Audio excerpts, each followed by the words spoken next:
Dear students, आज के lecture का हमारा टॉपिक है prose writing in 16th and 17th century. हमने अभी तक जितना भी पोएट्री है, ड्रामा है, इस टाइम पीरियड का, इन दोनों ही टाइम पीरियड का डिस्कस किया है। एलिजाबेथन एज से लेके हमने जैकोबियन पीरियड और फिर उसके बाद कैरोलाइन पीरियड और कॉमनवेल्थ पीरियड, हमने तीनों, ये चारों ही एजेस का हमने डिस्कस किया है। टाइम जितना भी पोएट्री और ड्रामा उस पीरियड में लिखा गया है। अब हम डिस्कस करने वाले हैं प्रोज राइटिंग। प्रोज राइटिंग, जैसा कि हम जानते हैं, इंग्लिश लैंग्वेज का जो डेवलपमेंट का प्रोसेस है, जो 15-14 सेंचुरी में हमें दिखाई देता है, ख़ास तौर पे 15th सेंचुरी में इंग्लिश लैंग्वेज जैसे जैसे डेवलप कर रहा है, एक इंग्लिश आइडेंटिटी डेवलप हो रही है। और साथ ही जो उस समय हम देखते हैं 1453 में जो फॉल ऑफ कॉन्स्टेंटिनोपल है, कैथोलिक एम्पायर जो है, कैथोलिसिज्म से का जो पूरा कोलैप्स है, उस कैथोलिसिज्म के कोलैप्स के साथ साथ हम देखते हैं इंग्लैंड पे जो उसका प्रभाव पड़ता है और क्रिश्चियनिटी का जो पूरा एक रिफॉर्मेशन शुरू होता है। तो लॉलार्ड से लेके रिफॉर्मेशन का पीरियड जो आता है, उसके बाद हम देखते हैं कि एंग्लिकन जो चर्च का फॉर्मेशन है, उसका डिबेट प्रोटेस्टेंट्स के साथ, कैथलिक्स का प्रोटेस्टेंट के साथ जो डिबेट्स है, ये सारे डिबेट्स हम देखते हैं। और इंग्लिश लैंग्वेज का जो डेवलपमेंट है, ये दोनों ही पॉइंट्स हम देखते हैं, हमें प्रोज राइटिंग में मिलते हैं। प्रोज राइटिंग एक बेस्ट मीडियम या एक इंस्ट्रूमेंट हम कह सकते हैं जो यूज़ किया जाता है इन सारे फिलोसॉफिकल डिबेट्स और इंग्लिश लैंग्वेज के डेवलपमेंट में। लिटरेरी डेवलपमेंट एक तरफ है, लेकिन प्रोज फिक्शन एक तरफ है, लेकिन उसके अलावा प्रोज फिक्शन राइटिंग के अलावा जो बाकी प्रोज राइटिंग्स हैं, वो इस समय को डिस्क्राइब करने में काफ़ी, किसी भी लिटरेरी हिस्टोरियंस या लिटरेरी जो हम देखते हैं रिसर्च करने वाले लोग हैं, उनकी मदद करता है। तो एक प्राइमरी सोर्स के रूप में हम प्रोज राइटिंग जो इस टाइम पीरियड का है, उस कॉन्सेप्ट में हम अंडरस्टैंड कर सकते हैं। और इसकी शुरुआत हम देखते हैं कि जितना भी जो हमने अभी डिस्कस किया, द इंटेलेक्चुअल conflicts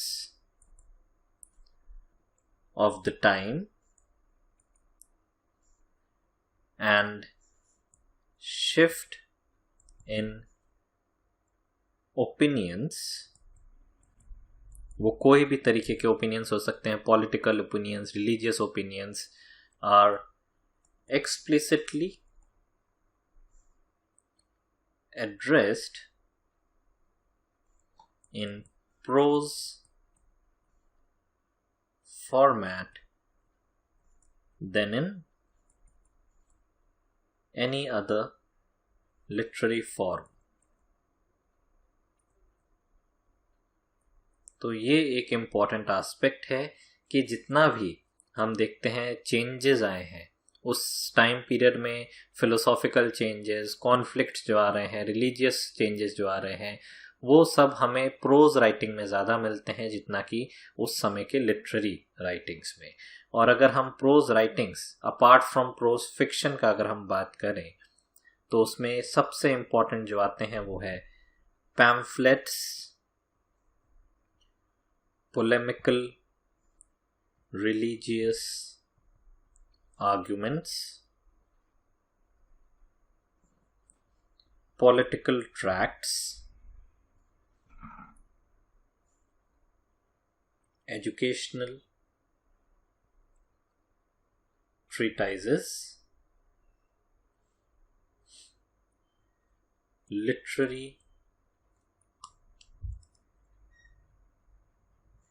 theorizing। और इन सब से हम देख सकते हैं जो एक इन सारे फॉर्मेट से हम देख सकते हैं किस तरीके से एक English development of English pros style हम देख सकते हैं। दूसरा, इस समय में changes in socio political and religious thoughts। तो ये इसकी उपलब्धि है। हम कह सकते हैं कि पोइट्री तो एक फॉर्म है, एक लिटरेरी फॉर्म है, लेकिन प्रोज स्टाइल के बहुत सारे तरीके हैं। प्रोज स्टाइल हमें पैम्फलेट्स मिलते हैं, आर्ग्यूमेंट्स, ट्रैक्ट्स, ट्रीटाइजेस, लिटरेरी थ्योराइजिंग, ये सब कुछ प्रोज राइटिंग के विद इन आता है। इन सब के अलावा जो और प्रोज राइटिंग्स हैं उसको भी मेंशन करना ज़रूरी है। Besides these prose writings there are, सबसे पहले डिवोशनल वर्क्स, जो रिलीजियस वर्क्स हम कह सकते हैं, स्कॉलास्टिक वर्क्स, सरमन्स, ट्रांसलेशंस जो काफ़ी इम्पोर्टेंट है इस समय के लिए, हिस्ट्री राइटिंग्स और histories, biographies, accounts of contemporary events,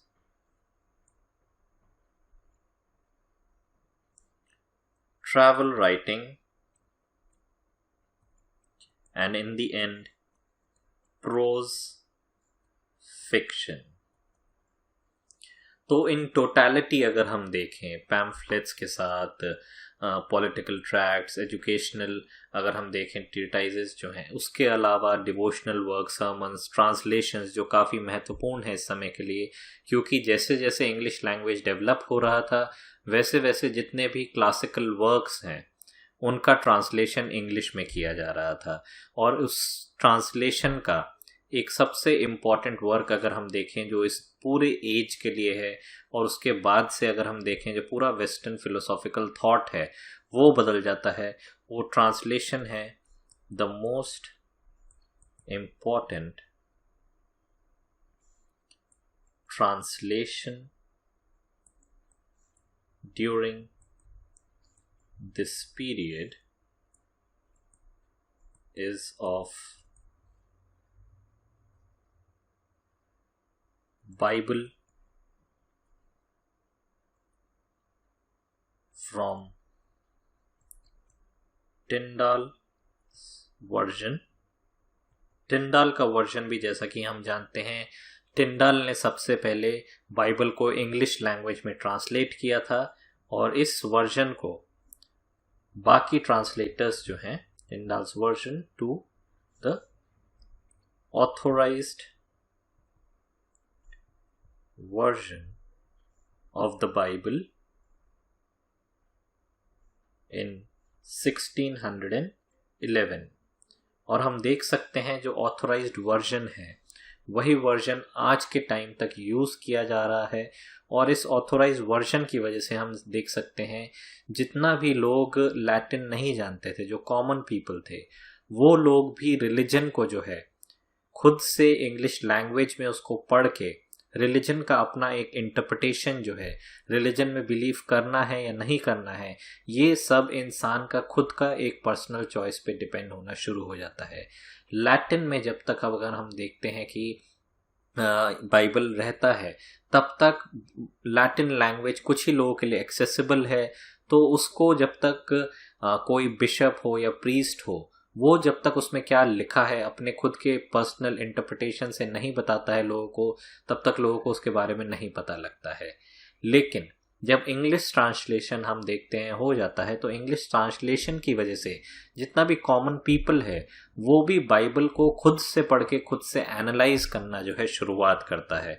और इस दौर के लिए हम कह सकते हैं जो मोस्ट इम्पॉर्टेंट ट्रांसलेशन है वो बाइबल का ट्रांसलेशन है इनटू इंग्लिश वर्जन। और हम देख सकते हैं ये इसलिए पॉसिबल हो पाता है क्योंकि इंग्लैंड का अपना एक नेशनल आइडेंटिटी एक इंग्लिश मैन का अपना एक इंग्लिश आइडेंटिटी जो है उसका डेवलपमेंट, एक नेशनल डेवलपमेंट, एक पेट्रियाटिक डेवलपमेंट जो है वो भी हमें इस टाइम पीरियड में दिखाई देता है। और उसका ही मैनिफेस्टेशन हम देख सकते हैं कि इस कारण से बहुत सारे जो क्लासिकल वर्क्स हैं वो इंग्लिश लैंग्वेज में ट्रांसलेट किए जाते हैं।